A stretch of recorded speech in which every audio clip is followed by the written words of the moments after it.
Vamos falar sobre um assunto polêmico, que é a presença de mulheres na Copa do Mundo. Ah, Camila, você está falando sobre mulheres jogarem com os homens? Não. Estou falando da presença das mulheres na Copa do Mundo, porque a Copa do Mundo é o maior evento mundial que a gente tem. E para a Copa do Mundo acontecer, a gente precisa de infraestrutura, de gestão, de arbitragem, de comentarista, de transmissão, de jornalistas e muitas outras coisas. Então, a gente tem espaços necessários que precisam ser preenchidos e normalmente eles não são preenchidos por mulheres. E aí, para ficar super didático, para vocês não ficar sem entender nada, eu vou trazer em forma de slide. Olha só como eu sou legal. E aí eu já chego com esse slide impactante que é: o VAR chegou antes das mulheres. Então a primeira Copa do Mundo aconteceu em 1930. O VAR foi implantado na Copa em 2018 e a primeira árbitra que apitou um jogo na Copa do Mundo foi em 2022. Ou seja, a gente descobriu o impedimento semiautomático antes de descobrir que uma mulher sabe apitar. E aí vamos para um contexto histórico, né? Porque quando o futebol masculino começou a existir, etc., sempre foi um espaço muito exclusivo dos homens, né? As mulheres tiveram muita dificuldade de adentrar esse universo, e até hoje a gente tem. E não é só exclusivamente em futebol, mas eu vou falar aqui só de futebol. Então, o que a mulher podia fazer? A mulher pode vender ingresso, a mulher pode limpar estádio, a mulher pode limpar camarim, a mulher pode servir na cozinha, pode torcer nas arquibancadas, mas com ressalvas. O que era muito difícil a gente encontrar era a mulher sentando na mesa de decisão, entrando em campo com autoridade, falando do jogo com credibilidade e ocupando cargos de poder. Sendo que essa exclusão nunca teve um argumento científico, não tem uma pesquisa científica técnica que comprove que as mulheres não têm capacidade de ocupar esse espaço. É algo estrutural, foi algo tratado como normal.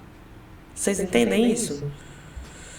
Então, tipo assim, não tem nenhum estudo que fala assim: realmente a gente fez esse artigo científico aqui e a gente concluiu, mulher não sabe nada de futebol. As pessoas, elas tratam isso como um princípio já, como se fosse uma regra. Tipo, quem fala de futebol é homem, quem entende de futebol é homem.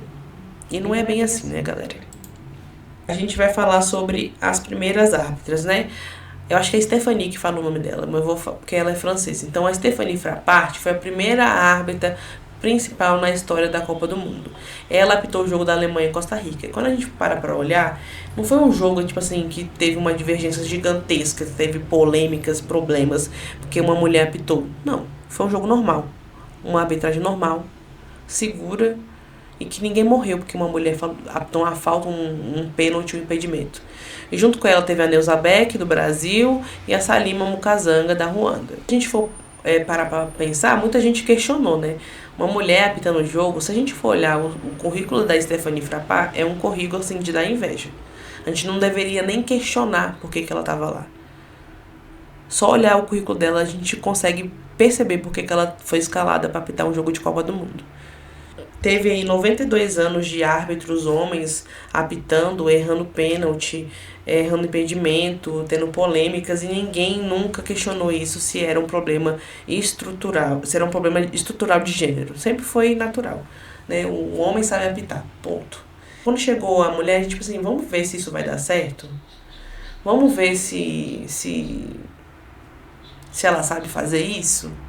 Gente, isso chega a ser até ridículo, né? Isso me irrita. O VAR entrou em 2018 e as mulheres em 2022, né? Como eu já havia dito. Mas se a gente for parar para pensar um pouco, o VAR é uma câmera de 22 ângulos que foi implementada. Foi um projeto de anos. O VAR não chegou do nada. Foi um projeto de anos, foi um investimento pesado, teve polêmica, teve comissão técnica indo contra, jogador indo contra, treinador indo contra, seleções, times indo contra. Então, tipo assim, foi um investimento pesado, que teve várias polêmicas, e mesmo assim a FIFA colocou sua energia para que isso funcionasse, né? E funcionou. Então, se dá para pensar bem, o VAR foi uma grande mudança, que precisou de implementar uma infraestrutura, precisou treinar árbitro e precisou implementar isso, essa cultura, para que fosse normalizada dentro dos torneios. Isso demanda tempo. E aí, para colocar uma mulher em campo, isso leva mais tempo. Então, quando a gente para pensar, não é que é questão de dificuldade. Pô, deve ser difícil colocar uma mulher em campo. Não, é uma questão de prioridade. Porque se a gente vê que demorou horrores e teve um investimento de milhões pesado para fazer o VAR ser implementado, que teve que mudar uma estrutura, uma infraestrutura, uma cultura dentro do futebol. Por que demorou mais tempo para colocar uma árbitra apitando? Então, nunca foi uma questão de prioridade, né? A questão é que nunca foi uma urgência o suficiente para a FIFA, porque o que era uma urgência para a FIFA era tentar minimizar as reclamações de erros de arbitragem. E as mulheres chegaram porque depois ficou feio demais, né? A gente ignorar que não tinha nenhuma mulher apitando um jogo, né? Então, a gente vê a diferença do que motiva cada decisão.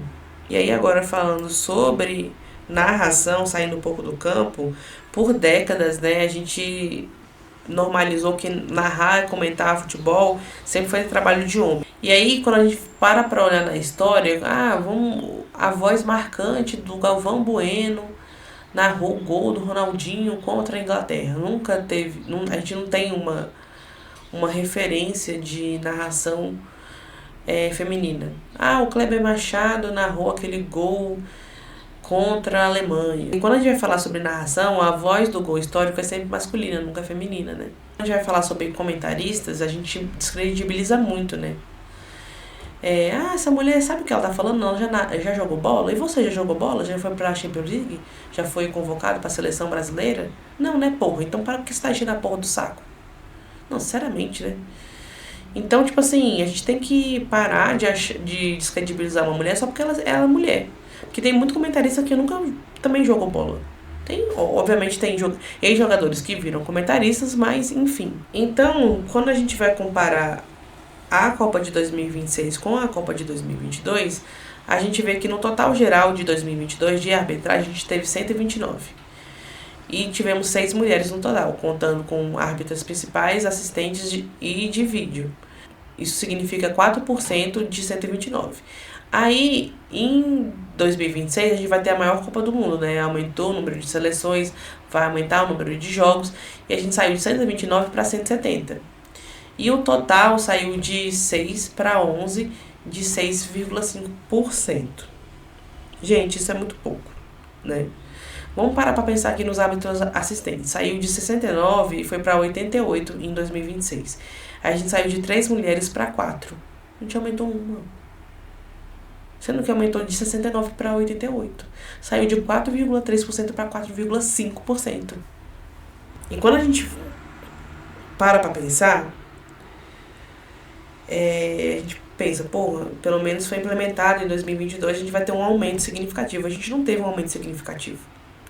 Porque 11 mulheres de 170 representa 6,5%. É menos de 1/10 no total. Você entende?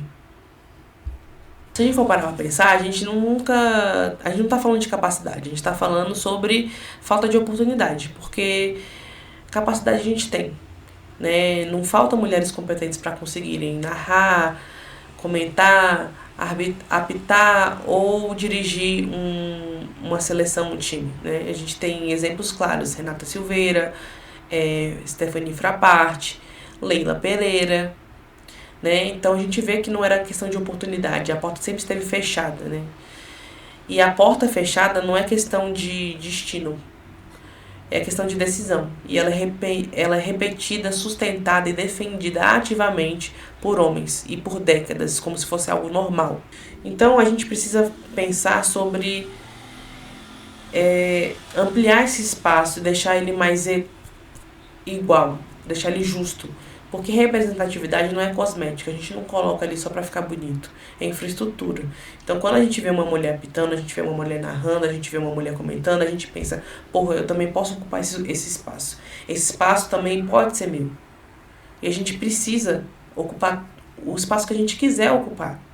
A gente tem que colocar mulheres em gestão, em liderança, em lugares de poder, apitando o jogo, narrando, comentando, como prova concreta de que esse espaço também é pra gente.